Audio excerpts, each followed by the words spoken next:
Good evening to everyone. Good evening.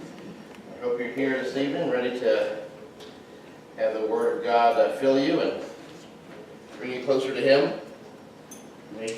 I want to start off by telling you a story of a man named Farmer Joe. Farmer Joe realized his injuries were serious enough that he should sue the tractor-trailer company that was responsible for the accident that he was in. And there with Farmer Joe, he was on the witness stand to testify, being examined by the tractor-trailer company's high-priced attorney. And so the attorney came up to Joe and said, "Joe, is it not true that when the state patrolman arrived on the scene, you said, 'I am fine'?" Farmer Joe said, "Well, it started one day when I loaded up my favorite mule Bessie up into the trailer, and then the lawyer interrupted and said, 'No, Joe, I just asked you a very simple question. When you were in that accident and the state patrolman arrived on the scene, is it not true that you told him, 'I am fine'?" We understand that I had loaded my favorite mule Bessie up and I was driving down the road. "No, Joe. Now, Your Honor, please instruct the witness to answer this very simple question. Because it's our contention that Joe was in this accident, but when the patrolman arrived, he said, 'I am fine.' And now he's trying to sue my client and get a lot of money. We suggest that he is a fraud." Well, the judge thought for a moment, and then he said, "Well, I'm interested to know a little more about Joe's favorite mule, Bessie. So you may answer the question." And so, as it began, Joe said, "Well, as I was saying, I loaded up my favorite mule Bessie into my truck, and we were driving down the road, and we got to an intersection, and just about going through the intersection, this big 18-wheeler drove right through the stop sign and plowed into my truck.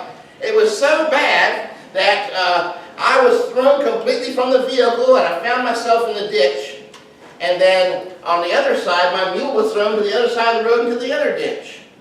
Well, I was just hurting something terrible, and about that time, the state patrolman rolled up, and I was so afraid to move because I thought I was hurt really bad, so I didn't move. And so when the patrolman got out of his car, he heard my Bessie moaning and groaning because she was hurt. And so he heard her, so he walked over to her side of the ditch. He kind of disappeared over the side. Next thing I knew, I heard, bang! Then a couple minutes later, he walked over to my side and he said, "Sir, I see you in this horrible accident. I saw your mule was on the other side of the road there, and she was just hurting terrible, so I had to shoot her. How are you feeling?" That's when I said, "I'm fine." Well, I think we all know sometimes when we say we're fine, we're not really fine. Isn't that true? This series of messages from the life of Jacob is to show that we're not always fine. And we need to get over ourselves. And so the obstacle we learned last night, and the message was a little long last night because I had to give the background, the context of Jacob's life to help us understand all of this and what this message is about. That we really need, if we're going to be revived and transformed and blessed the way God wants us to be blessed, that we need to come to God and we need to let Him help us get over ourselves. And so it's my intent this evening for this message to be engaging, maybe at times a little bit entertaining, but mostly I want it to be enlightening. I want you to see yourself through God's eyes and study the life of Jacob the way God intended us to study Jacob's life. And so as we looked at Jacob, in all his glory, as exposed in the Scriptures, we saw he's a complicated man. He's an imperfect man. We saw those things last night. And he came out of the womb, and he was named Jacob because he was a heel grabber. He was holding on to Esau's heel. He's a heel grabber, a supplanter, a deceiver, and a cheater. But the good news that we learned about Jacob's life is that he learned to eventually get over his character traits and his weaknesses. And therefore, we finally learned that Jacob got a hold of God and he wouldn't let go. But heel grabbing was not only how Jacob was born, it's how he spent a large portion of his life. And we only looked at very small parts of Jacob's life, as the Scripture tells us, so we're going to look at some more this evening and see that he had also some fleshly temptations to deal with and how his life often was consumed as he was trying to grab after those fleshly pursuits rather than spiritual triumphs. And therefore, there's still a lot that we can learn from Jacob's life and about how important it is that we learn to get over ourselves and the consequences that happen if we don't learn to do this.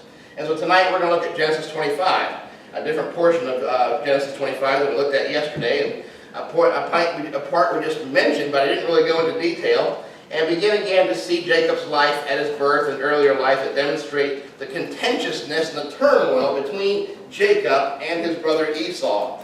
And I emphasized yesterday and again today that these are fraternal twins.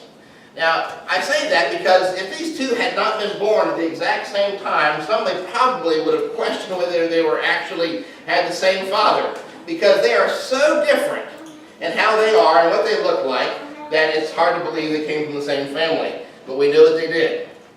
We're probably wondering how it is that Jacob fathered them both. But let's look at Genesis 25. I encourage you to follow along if you can. You read your Bible some tonight. I'll have several of the verses up there, but it's always good to have your Bible out. I'm going to start reading verse 24 tonight. So I'm in Genesis chapter 25, verse 24, and here's what it says. When her days to be delivered were fulfilled, behold, there were twins in her womb, and the first came forth red, all over like a hairy garment. We talked about that last night, how Esau means hairy. And verse 26, and afterward his brother came forth to hold his hand, and his hand holding onto Esau's heel. And so his name was called Jacob. And I also pointed out to you that this idea of naming is very important in Jacob's life and all those around him, Esau, and even his wives. And later on we'll learn more about Jacob and naming. And when the boys grew up, verse 27, Esau became a skillful hunter and a man of the field, but Jacob was a peaceful man living in the tents. As I pointed out, he was content to be living around the tents, and so he was a homebody, a mama's boy.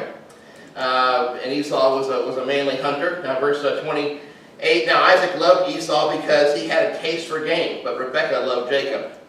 And when Jacob had cooked stew, Esau came in from the field and was famished. And Esau said to Jacob, please let me have a swallow of that red stuff there, for I am famished. And therefore his name was called Edom, which means red. But Jacob said, first sell me your birthright.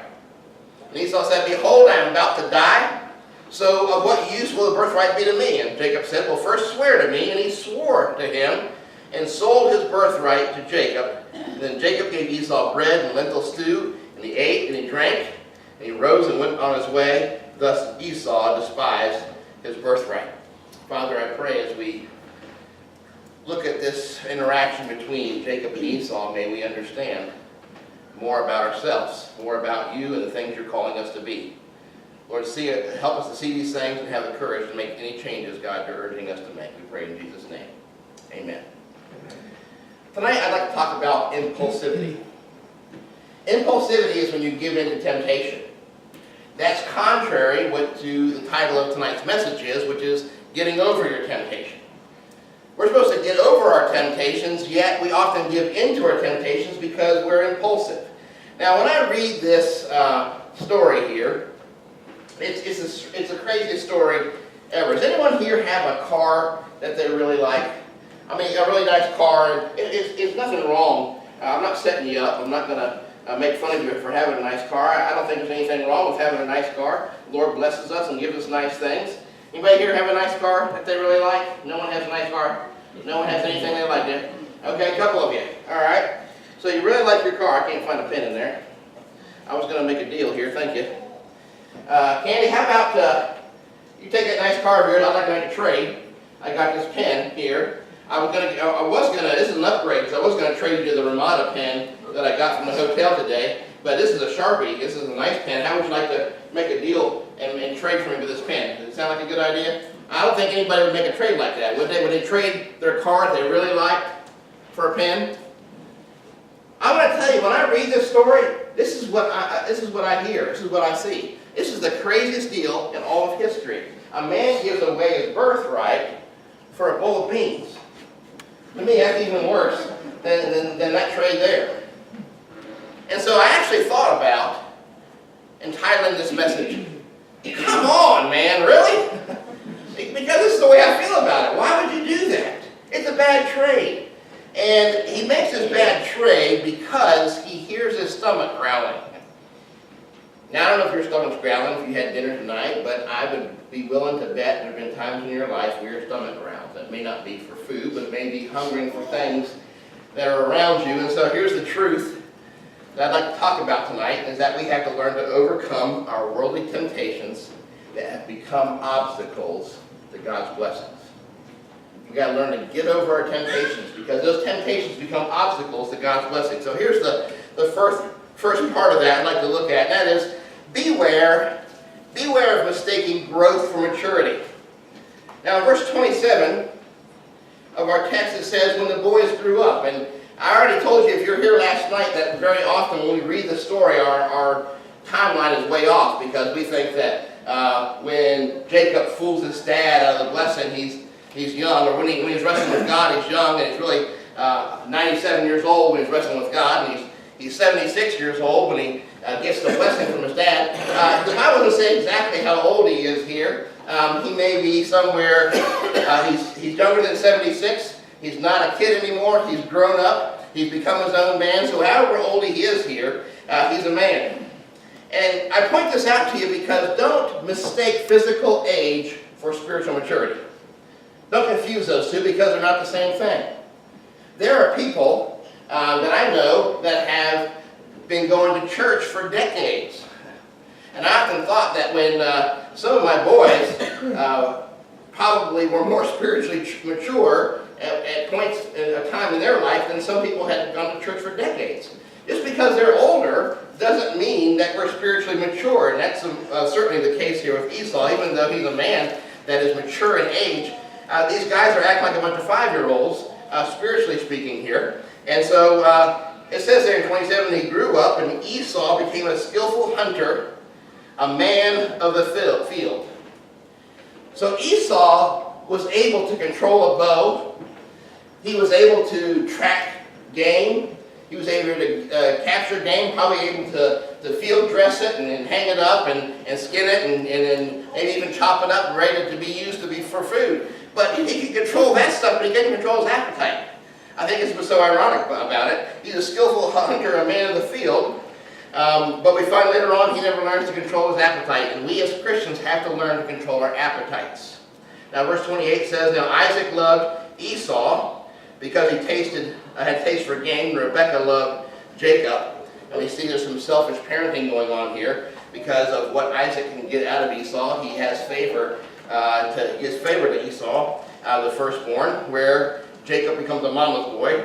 And so Jacob said, Jacob, don't worry about Esau. Don't worry about your dad. They're all hairy and nasty, and your dad's a buffoon, Don't worry about those guys. You stay here with me, and I'll take care of you, and I'll teach you things you need to learn. And that's the way it was. And so that's where the family dynamic is already a little bit dysfunctional. And certainly in today's day and age, we can understand about dysfunctional families. Verse 29 says, when Jacob had cooked stew, Esau came in from the field, and he was famished. And to me, that's the irony. He's going out looking for food. I don't know if he came back empty-handed or he just couldn't eat the thing he caught right away, so he was hungry. He says he was famished. He was starving. Now, here's the point that you need to consider for a minute before we go on. That is, be careful. Be careful who you talk to, who you seek advice from when you are compromised. When you're in a susceptible state, like Esau's in, he's hungry, he's physically hungry, be careful who you get advice from.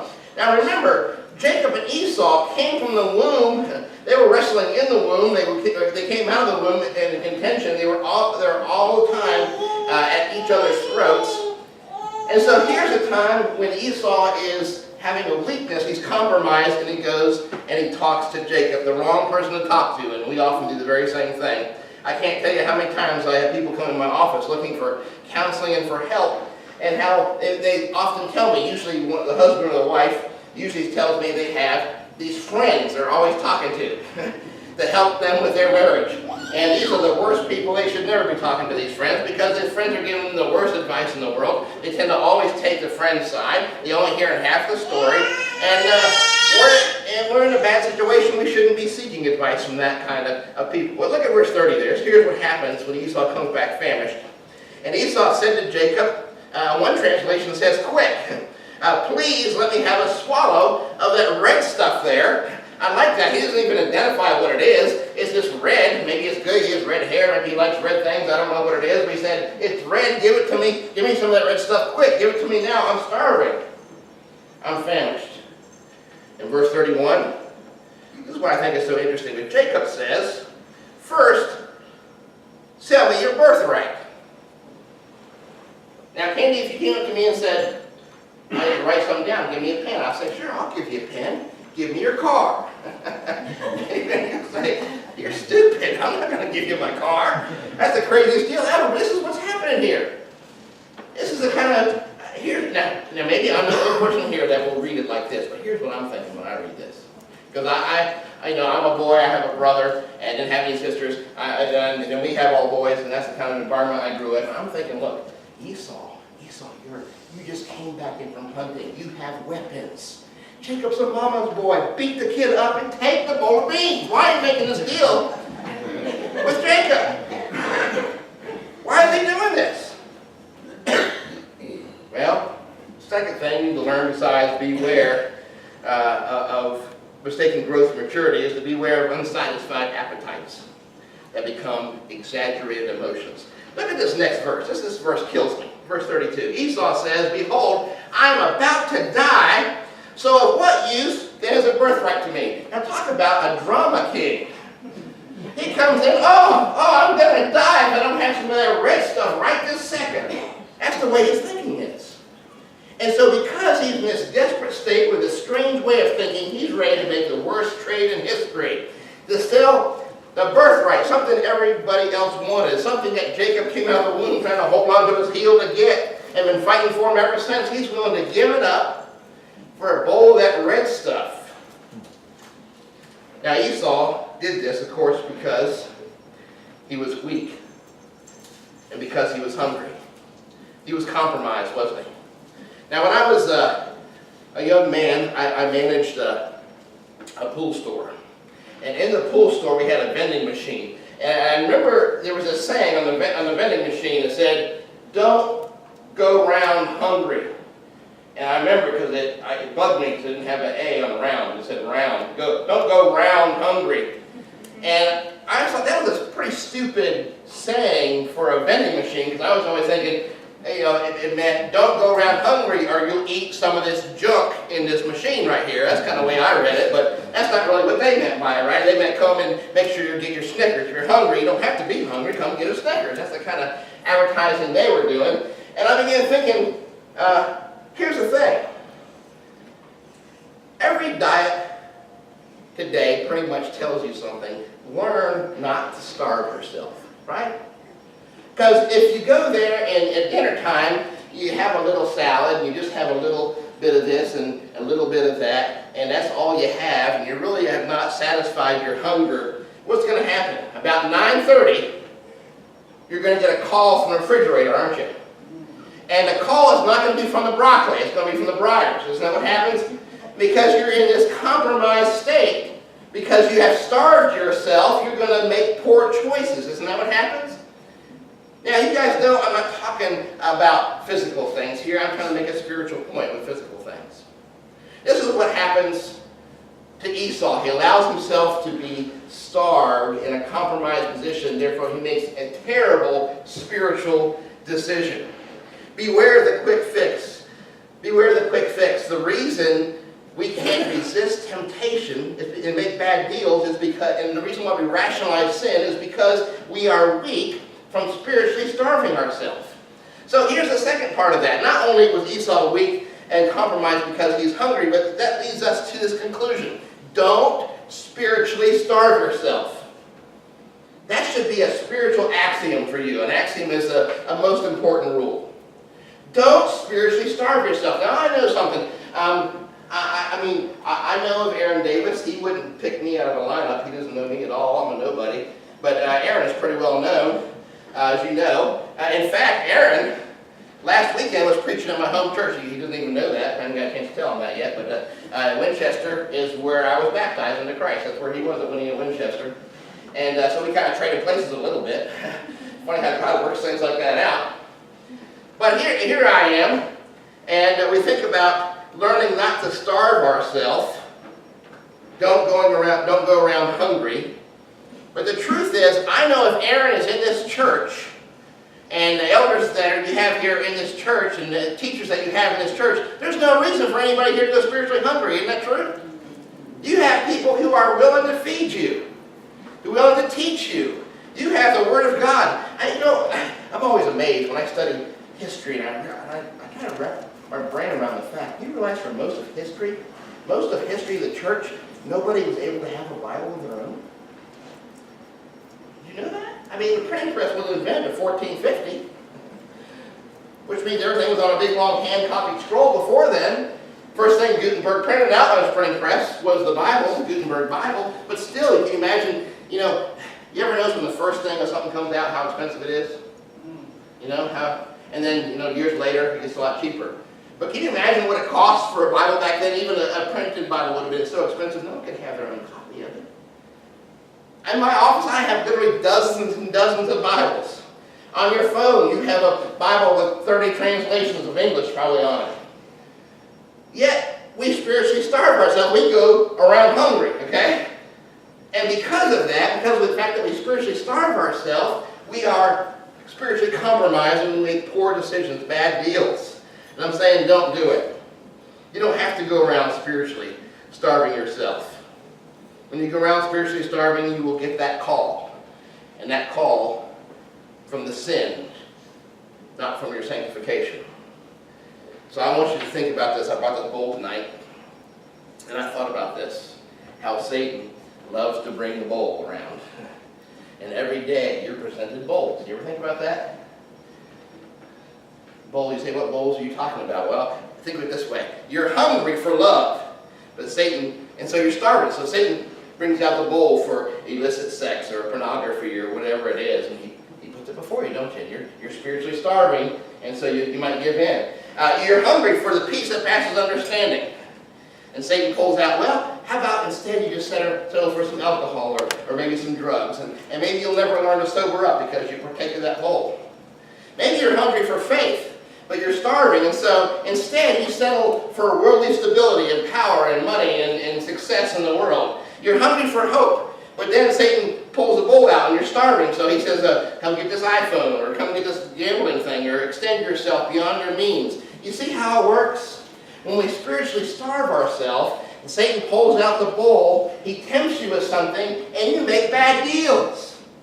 It's easy to make fun of Esau for giving in to Jacob and selling something he treasured so much for a bowl of beans, but how often do we give up what we really want for what we want now? And so here's what I'm telling you. Walk away from the bowl, church. Walk away from the bowl. You don't need a bowl. You're not a dog. You don't eat from bowls. When Satan brings a bowl around to you, say, no, I don't need that. I'm a child of the King. I have the things available to me that I need. I don't need your bowl of nonsense. And take it on with you. It's a terrible trade. But yet, birthrights for bowls. Birthrights for bowls. That's what we're into. That's what we often make exchanges, bad deals. I mean, it wasn't even extra chunky. What was he really enticing them with? The immediate need was so urgent. It seemed so urgent. You ever had that compulsion? You ever felt, man, I gotta have that. I need that thing. I need to do this. And you make all kinds of rationalizations for your choices, don't you? Well, I deserve it. I work hard. I deserve that new thing. Even though I can't afford it, I deserve it. Or, I've been working so hard. I'm a faithful man. A little bit of pornography won't hurt me. Or we make all these rationalizations because we're spiritually compromised. We won't let God feed us. We don't let the godly people feed us. We go around hungry. We go around spiritually starving, and we give in to these bowls. Maybe there's someone willing here to trade your birthright for a bowl. One of the things I wonder to myself when I read this story is, where's Esau's friends? Does Esau not have one friend that can stand by and say, Esau, I understand you're hungry. I understand you're weak. I understand you think you're going to die right now. But what in the world are you thinking? To sell your birthright for a bowl of stew, lentils, beans, nothing. Where's our church family when we get into these places to surround us and encourage us to make the right decision. So I say again to you, walk away from the bowl. Look at verse 33.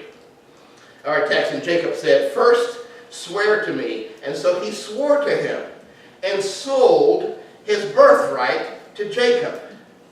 And then Jacob gave Esau bread and lentil stew. I guess the bread was for free. And he ate, and he drank, and he rose, and he went on his way. Now, I hope you guys are not too uptight for me to ask this question. Let me ask you something. When Esau ate these beans, did you notice? It just says he ate it, he drank, he got up, and he left. That's it. It didn't even say he enjoyed it. And so it is very often. When we give in to temptation, we take what Satan is selling, it's very unsatisfying. And here's the question for you. When Esau ate those beans, where did those beans end up? That's the stuff I think about throughout the week when you guys have a real job. It's the kind of stuff I think about when I'm reading the Bible. But seriously, what did it give him? How did it grow him? How did it really help him? He gave away one of his most treasured items, blessings he had, for nothing. And so that leads us to our third warning about this story, and that is beware of the temptation to give up what you want the most for what you want now. And that's the only thing you can remember tonight when you leave. That will really help you as you do some soul searching of what God's trying to do and grow in your life. You can learn, do I sometimes give up what I want most for what I want now? That's what Esau does. And Christians are selling birthrights for bowls. Birthrights for bowls. It's a bad deal. We're giving up our holiness and our purity and our righteousness and our inheritance and our birthright for a bowl that never satisfies and ends up in the garbage. And some of you may be asking, well, what birthright? You know, Esau had a birthright. He's the firstborn son, and so he had something. But maybe you're thinking, well, you don't seem to understand, preacher. I don't have a birthright, so this doesn't really pertain to my particular circumstance, but thank you for trying.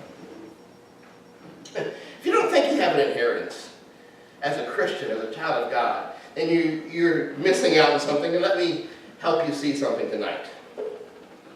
And that is, God gives us something wonderful. Look at John 14. Here's what Jesus says. He says, "My peace I leave with you. Peace I leave you with, my peace I give to you, not as the world gives, do I give to you. Do not let your heart be troubled, nor let it be fearful."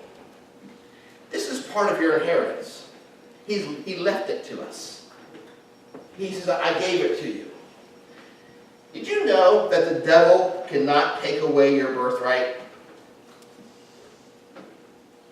He has to get you to give it up to him. He can't take it away. He's got to get you to give it up. Now, birthrights, if you study the Bible, birthrights can be doubled, birthrights can be taken away. Reuben's was taken away by Jacob because of his poor behavior. And it can be transferred or given away. This is what's happening in this case. The birthright was given away by oath to the one who had earned it, Esau, and given to Jacob over a bowl of beans. And we as Christians, as critical as we are, may be, we do the very same thing. Let me give you some examples. Jesus says, hey, I give you peace. That's part of your inheritance. That's part of your birthright as a child of God. And you say, Satan says, here, I know Jesus gave you peace, but I got a big bowl full of worry for you. How would you like to have some? You say, yes, thank you very much. I'll take some of that worry. Sounds good, right? We trade it over. Jesus says, I give you joy.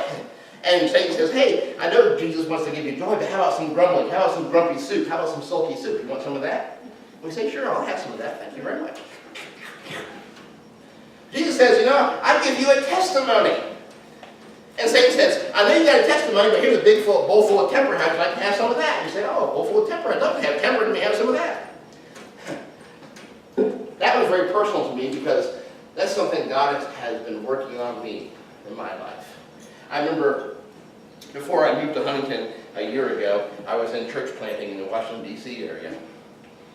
And I don't, if I told you last time I was here, if you remember, I didn't grow up Christian.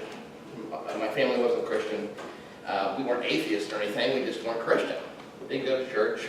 Went through a little while denominational church, but very little.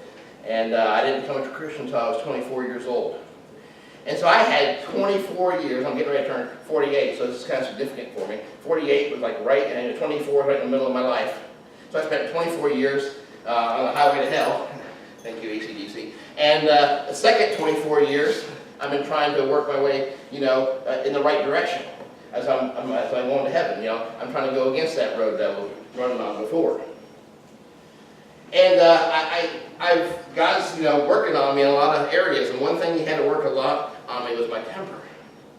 And I remember one particular time, it was probably 15 years ago, we had planted a church there in one of the D.C. suburbs, and we were having a Christmas Eve service, and trying to get the whole community to come. And most of my family are not Christians, obviously. I didn't have that influence in my life, and so Tracy's brother and sister-in-law are also not Christians. And I remember, though, they agreed to come to the Christmas Eve service we were having for the community. And I remember back then, I love technology. I used to own a computer company years ago, but that's one thing. When something doesn't work the way it's supposed to, it's when the old Jeff starts to creep back out, and I get a little frustrated, and my temper flares up a little bit. And I remember, here I was setting up for this community service, and we had, we didn't have a lot of money back then, so we had, my stereo was the sound system we were using, and I was fiddling around trying to get the music set up, and it wasn't working right, and things weren't going well. And my wife came over to say something to me, or ask me a question. I don't remember what it was, but I just remember I was like, I just kind of that temper flared out of me. And it was kind of like, I'm trying to deal with this right now, and then, don't bother me right now. And I looked over, and there was my sister-in-law looking at me, and she was like, man, it's so convicting. It convicts me just me telling you that story. So here I was, I have a testimony. I spent 24 years on the highway to hell. Now I found Jesus Christ, He's lifted me up, and now I'm in the heavenlies, and here I am on the floor messing with this thing, and I'm like, the old Jeff comes out, and I felt like my testimony just went out the window. In that 1 second, here they came to Christmas Eve service. We didn't even get to the Christmas Eve service yet, and I'm already ruining my testimony with my temper. That bolt came through, And I said, sure, I'll have some of that temper right now. I could use some because I'm really upset about this equipment. And, really, here we are, 15 years later, and just now, I'm not saying it's all my fault, but I certainly didn't help matters any. They're just now starting to get around and be interested in Christian things again. And so it's something I really sticks with me about how I got suckered. I made a bad deal, didn't I? Just like Esau. And I had an opportunity to have a great testimony to my family about what Jesus means, and instead, I showed him what He doesn't mean to me. And so that's how it works sometimes in our life. We make bad deals, and because we get into emotionally and spiritually compromised places, and then things go out of whack. All day, every day. I want you to know, all day, every day, Satan is shoving bowls in your face. Listen to Hebrews chapter 12. This is some of the saddest words in the New Testament. Hebrews 12, verse 15, it says this, see to it that no one comes short of the grace of God, and that no root of bitterness springs up causing trouble. Boy, that was me. And by it many be defiled. That there be no immoral or godless person like Esau, who sold his own birthright for a single meal.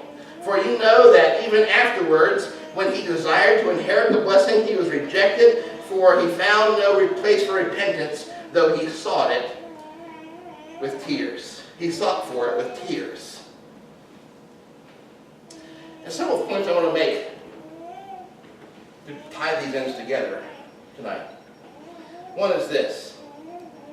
Esau, he saw something there that he missed, that he'd given away, and it was too late. This is the blessing that happens later on. Do you realize, remember if you were here last night in that last verse I put on the screen about Moses, And Moses said, God, who do I say sent you? And God said, I am that I am. Tell him I am sent you. Tell him the God of Abraham and Isaac and Jacob. I made a big deal. He didn't say the God of Israel there. He said the God of Jacob. He's the God of Jacob as well as the God of Israel, the same person. But do you realize what else is said about that? It was supposed to be the God of Abraham, the God of Isaac, and the God of Esau. Have you ever thought about that before? It was supposed to be the God of Abraham, Isaac, and Esau, but Esau said, no, I'll have gold beans instead. He gave it away for nothing all day long. I think it's a terrible thing. I mean, you ever wonder why Esau is mentioned here? Why isn't Jacob mentioned? Jacob made some bad mistakes. We talked about that last night. Why is Esau singled out and Jacob not mentioned? Let me tell you the difference here. This is important.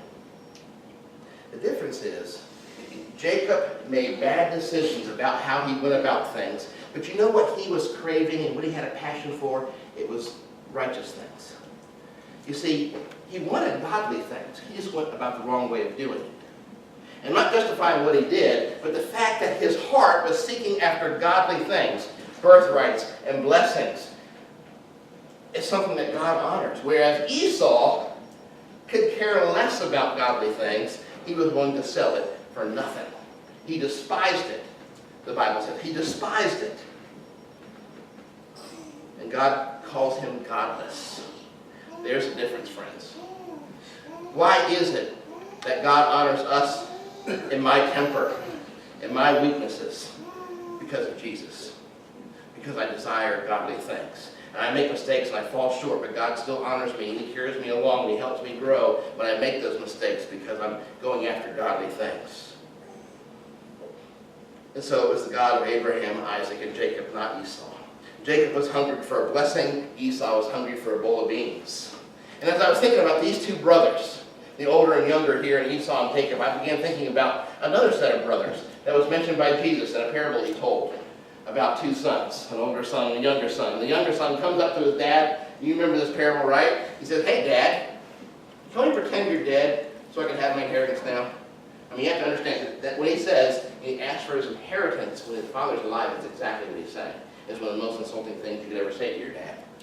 I want it now. I can't wait for you to die. So can I have it now?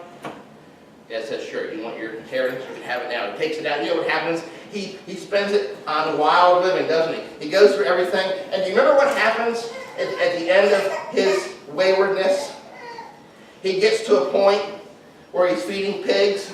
I don't know if you ever lost on you the fact Jews feeding pigs or not, but that's kind of an interesting point of the story there. But here's a Jewish man. He's so down on his luck because he created this luck, if you will. He's looking at what the pigs are eating. You remember this part? He's looking at what the pigs are eating. He says, man, that stuff looks really good. Now, anybody here have hogs? Grew up with hogs? Anybody? Nobody? But you've seen what hogs eat, right? I bet when you were feeding the hogs, you were going, man, I wish I could have me some of that stuff right there. We call it slop for a reason, don't we? This guy is so destitute, he's looking at pig slop going, that sounds really good about now. And then he has an idea, doesn't he? He says, you know what? I think I'll go back home because I remember at my house, even the servants, the farm manager, you know, the household manager, the kitchen manager, those people ate better than I'm eating right now. So if I go back home, maybe my dad will treat us like at least a slave or something. And so he goes back home, and you know what happens in the story, right? He's going back home in the parable, and he says that the dad is kind of scouring the horizon, and he's just waiting for his son to come home. Now, anyone who tells you that God will meet you halfway is a liar, because God goes way beyond halfway, okay? He goes way beyond. He is waiting for this son who has insulted them to come home, and he goes there, and he meets him, runs down the road, he meets his son, and he goes, man, you look terrible. You know, your clothes are all torn up and dirty. Let's take off these clothes. We're going to put on this lovely robe for you. And your shoes, look at your shoes. They're all falling apart. You got holes in your shoes. We're going to put these beautiful sandals on you right now. And you, we're not going to make you a servant. We're going to make you an honored son. We're going to put a ring on your finger, a sign of authority. And we're going to kill the fatted calf. We're going to have a great celebration. But you know what bothered me? I began, why is that a wayward son was accepted back in the parable, but Jacob was rejected? when he came to his senses and asked for the blessing? There's only one answer to that question. And the answer is this. It all comes down to another firstborn son that I know. A firstborn son that was also presented bowls, but never took one. Not one time. He was presented all kinds of bowls. You remember when the firstborn named Jesus, after he was baptized, he went to the wilderness, and he went there for 40 days, right? Fasted 40 days and nights. And you know what it says right after that? He was hungry. He was hungry, wasn't he? But he wasn't so hungry that when Satan brought the bowls out, right? Remember the bowls, the temptations started coming? He wasn't so hungry that he said, oh, I got to have me some of that. No, he said, I don't need that. Oh, you're the Son of God who can turn these stones into bread. I don't need to perform for you, Satan. I know who I am. I don't need to prove anything to you, Satan. Well, what about this? Let's show us your authority. Go up to the highest mountain here and jump off and have your angels come and rescue you. I don't need to prove anything to you, Satan. Well, what about this? You know, your Father sent you here to die to purchase a kingdom. And you're going to go die for these people who don't care about you?